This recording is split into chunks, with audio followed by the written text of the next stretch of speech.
here for lesson 13. It's vocabulary day. Fantastic. We're going to start with just one definition today, and that's that morpheme. So if I do the actions, can you recall the definition? How'd you go? Let's do it together. A morpheme is the smallest unit of meaning within a word. Now, I was thinking we should do an example just to make sure we really understand what the smallest units of meanings in words really are. I would like you to close your eyes and I would like you to think of a dog. Have you got it in your head? Okay, open your eyes. This time when you close your eyes, I want you to imagine dogs. Hundreds of dogs. Go. Aha, there's a difference, isn't there? That's because when we are talking about morphemes, we are talking about the parts which have meaning in our words. So let's have a look at the word dogs written down. Can you see the two parts of this word that hold meaning? Let's box them. The first unit of meaning is dog. It means one animal. You can picture it in your mind. The next unit of meaning, of course, is this letter S. And S on here is a plural. So that's 2 units of meaning. Before we move on, I'm going to give you another word. Let's look at this word.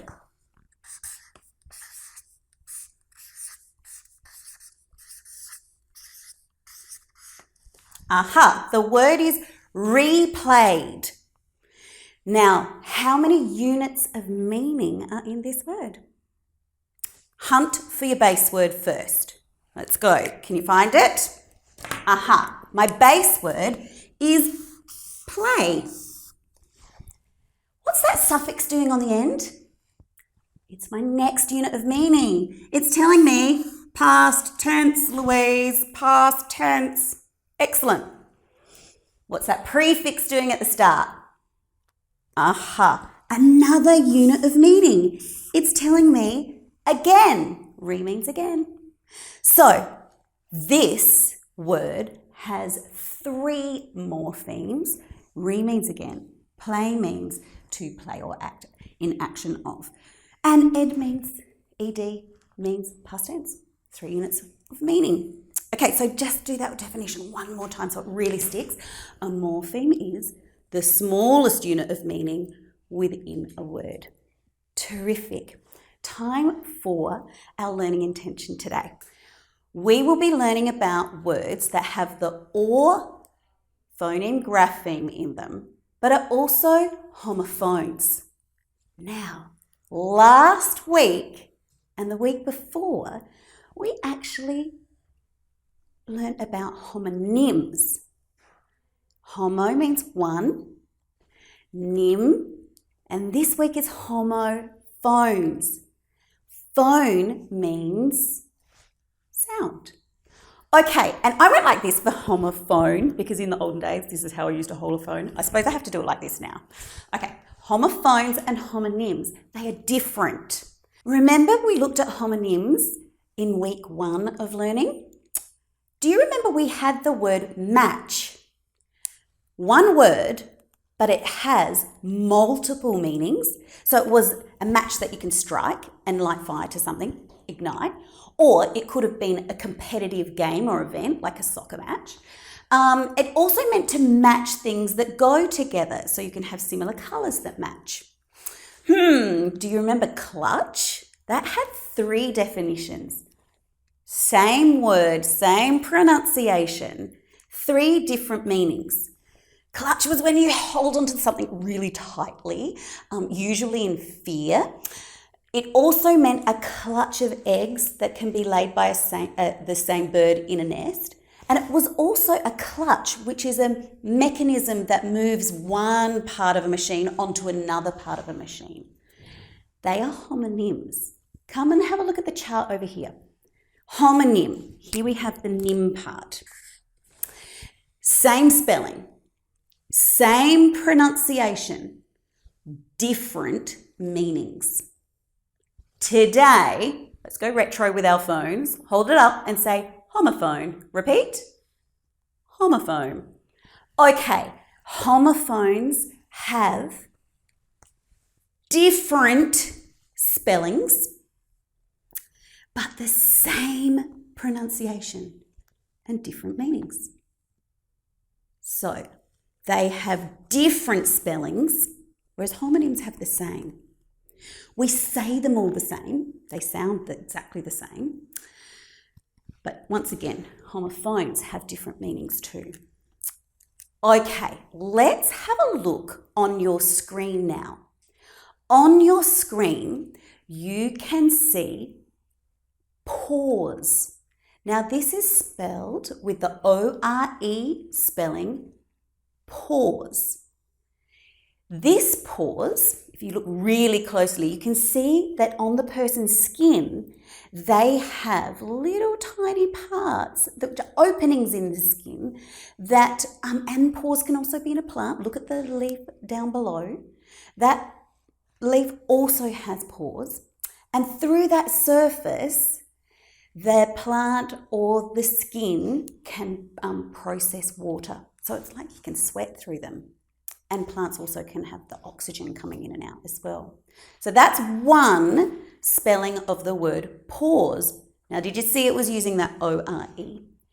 Next slide on your screen showing. This is a different pause. This is an A-W spelling of pause.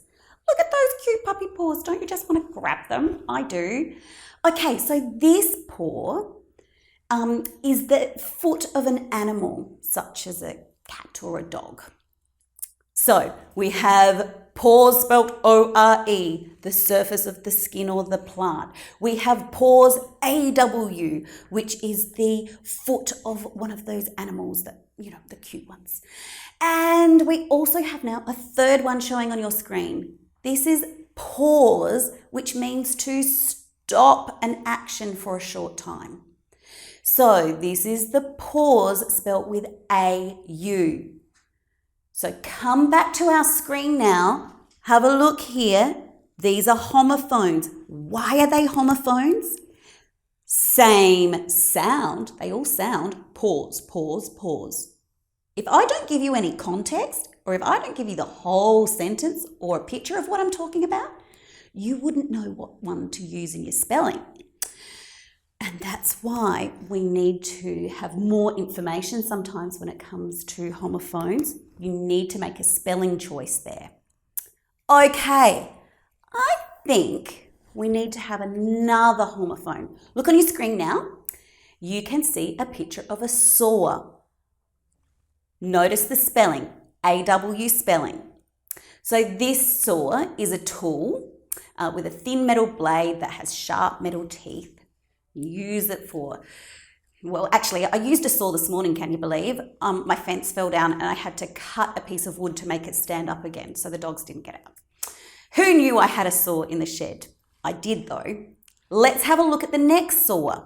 Now this is O-R-E spelling. You can see that this poor little chap has got a really sore throat. It means painful. You know, when you're suffering in physical pain, something hurts. O-R-E spelling. So we had an A-W spelling and an O-R-E spelling.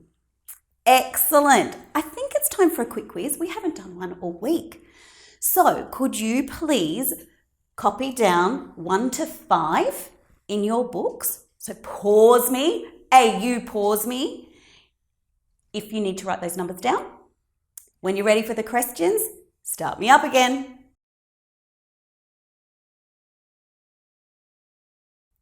Okay, have you your numbers 1 to 5 ready for your quick quiz? I'm going to give you a sentence and you have to choose the right spelling of the word pause. We just went through the definitions and I'm checking that you remember these definitions. Ready for that first question? Get your page ready for number 1. Which pause are you going to write? Here we go. Dogs and cats have feet called paws. Please write the correct paws. Next one. Listen to the sentence, choose the right spelling. When it is very hot, people sweat through the pores in their skin. Pores in their skin. Next one, number 3. There's only one left. Have you worked it out? Okay. Sentence is, please pause the movie for a minute while I go to the bathroom. Please pause the movie for a minute while I go to the bathroom. All right, we are now up to question 4 of our quick quiz. Spelling choice for the word saw. Listen to the sentence. The sentence is, a saw is used for cutting hard materials like wood. Which saw are you going to use? Last one. She has a runny nose and a sore throat. Write your answer in spot 5.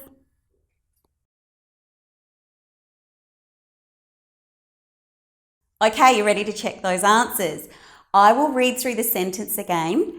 You check that you have the right spelling choice for that sentence as I read along. First one, dogs and cats have feet called paws.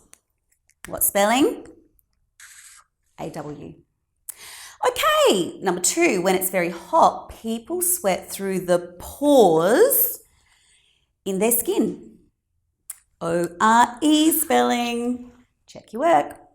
Next, number 3, please pause the movie, A-U spelling, for a minute while I go to the bathroom.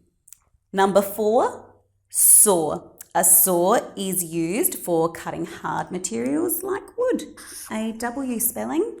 Last one, she has a sore throat. Oh no, I said runny nose, didn't I? She has a runny nose and a sore throat.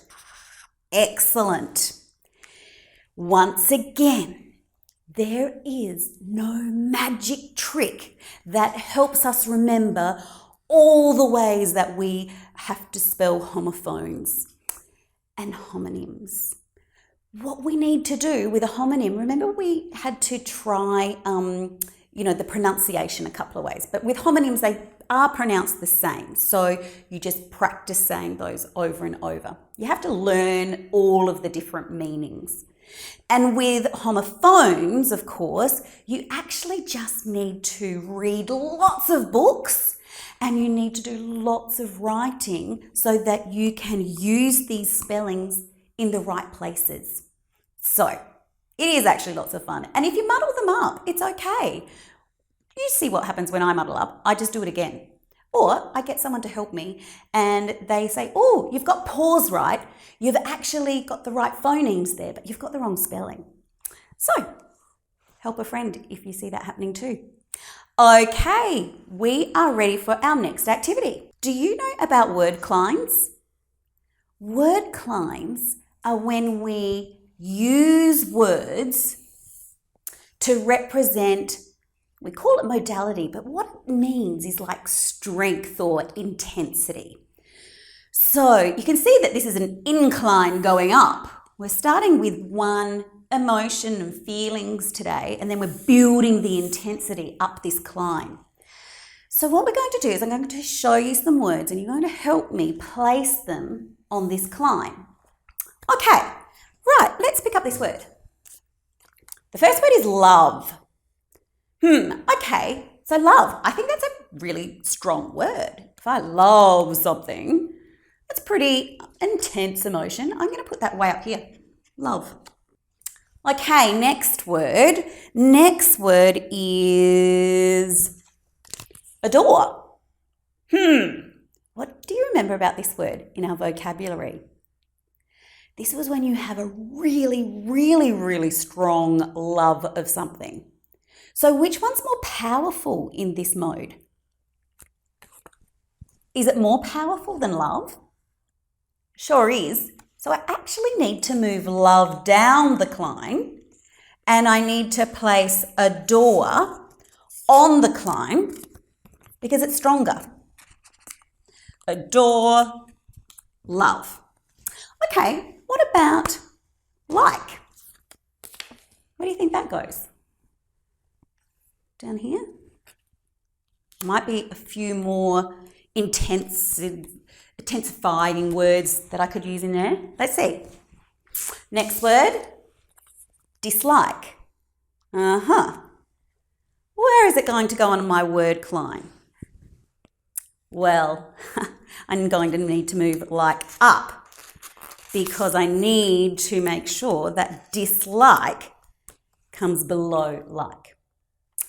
Okay, one word left on my word climb. The word is admire. Admire. Stronger than the word like? More intense? Yep, I think so.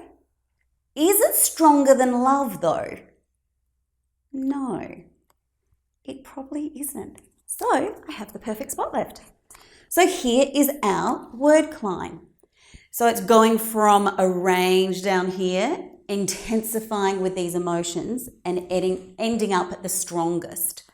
Let's read them. Dislike, like, admire, love, adore. Excellent. Maybe I could give you a set of words and you can write them down and try doing your own word climb at home. Listen for these. How many words? 5, 6, 5. First word, large. Write it down. Next word, tiny. Enormous. Small. Minuscule. Gargantuan. Now remember, you can rewind me and you can listen to those words again. And then if you put them on some little cards or sticky notes or just on a piece of paper and cut them out, have a go at making your own word climb using those words. Okay, it is time to review our learning. So what did we start the lesson with today? Homonyms and homophones. Homonyms are when they sound exactly the same but have different meanings, like match, match, and match. Match, ignite, match, a competitive event or activity, match, matching colours. Homonyms. And what were those homophones? They were different. Homophones is when they sound the same, pour, pour, and pour. Oh no, I need to add an S on there. That doesn't work. Pause, pause, and pause. They all sound exactly the same, but they do have different spelling choices that give them different meanings. Time for your independent activity. Today, in the description of this lesson, you'll find a link which will take you to a YouTube clip about homophones. Watch that little short video and then write your own sentence about a homophone. Then illustrate it. Excellent. See you tomorrow.